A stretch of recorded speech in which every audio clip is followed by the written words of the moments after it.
अशरफ साहब थके मानद घर लौटे तो देखा कि उनका 12 साला बेटा काशिफ अपनी माँ से उलझ रहा है। क्या हुआ भाई, आज मूड ख़राब क्यों है? उन्होंने बेटे से पूछा। होना क्या है पापा, अभी कुछ दिन पहले बड़ी आंटी अपने बच्चों के साथ 10-12 दिन हमारे घर पर रहकर गई हैं। आज मामा जान छोटी आंटी को फ़ोन पर कह रही थी कि हमारे पास कब आ रही हो। फिर क्या हुआ? काशिफ के पापा ने कहा। होना क्या है, मम्मा से पॉकेट मनी मांगी तो 10 रुपये पकड़ा देती हैं। अगर कहीं के 10 रुपये से क्या होता है तो कहती हैं तुम्हारे पापा प्राइवेट कंपनी में मुलाजिम हैं, कोई बैंक के मालिक नहीं। भाई महंगाई के इस दौर में 10 रुपये भी गनीमत है।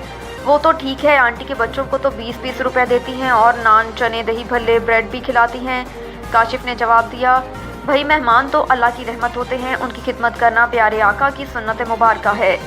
बात तो आपकी ठीक है, मगर अपनी पॉकेट भी देखनी चाहिए। आपकी सैलरी में 20,000 रुपये है, अगर उन पर 2,000 खर्च करें तो जाहिर है बजट ख़राब होगा और महीने के आखिर पर किसी के सामने हाथ फैलाएंगे।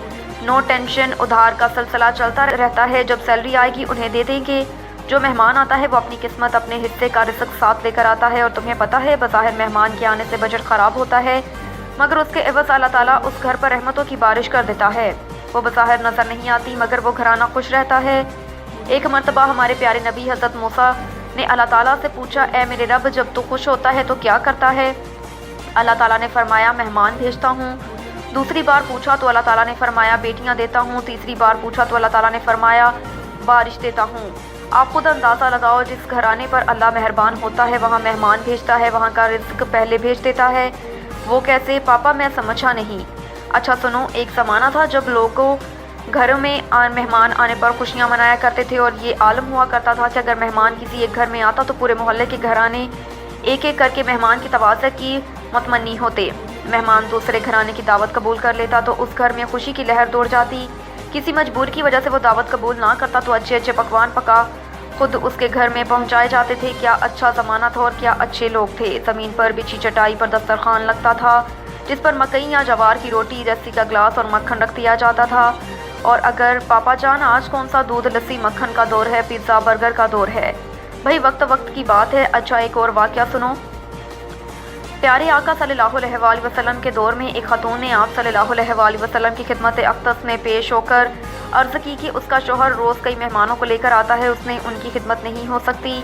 आप सल्लल्लाहु अलैहि वसल्लम ने उस खातून की बात सुन ली, उससे कुछ ना कहा। कुछ दिनों बाद आप सल्लल्लाहु अलैहि वसल्लम ने उसके शोहर से कहा वो उनके घर मेहमान बनकर आना चाहते हैं, क्योंकि उस शख्स ने जब अपनी बीवी को बताया तो उस खातून खाना को बेहद खुशी हुई। उसने सोचा कि मैंने जो प्यारे आका सल्लल्लाहु अलैहि वसल्लम से शिकायत की थी शायद मेरे शोहर को समझाने आ रहे हैं कि मेहमान ना लाया करो।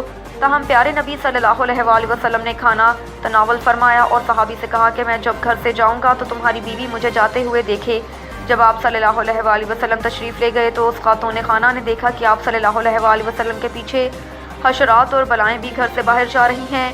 आप सल्लल्लाहु अलैहि वसल्लम ने उस घराने को दर्स से अजीम देते हुए कहा कि जब मेहमान घर से रवाना होते हैं तो उनकी बरकत से घर में मौजूद बलाएँ भी घर से चली जाती हैं, इसलिए मेहमान की कदर और मंज़लत करनी चाहिए। सुबहान अल्लाह। काशिफ के मुंह से निकला, सॉरी पापा जान, अब मेरी समझ में आ गया कि मेहमान अल्लाह की रहमत होते हैं। अब मैं खुद छोटी आंटी को फ़ोन करके कहता हूँ कि वो हमारे घर महीने भर रहें। नन्ही सहरिश ने कहा। सभी मुस्कुराने लगे।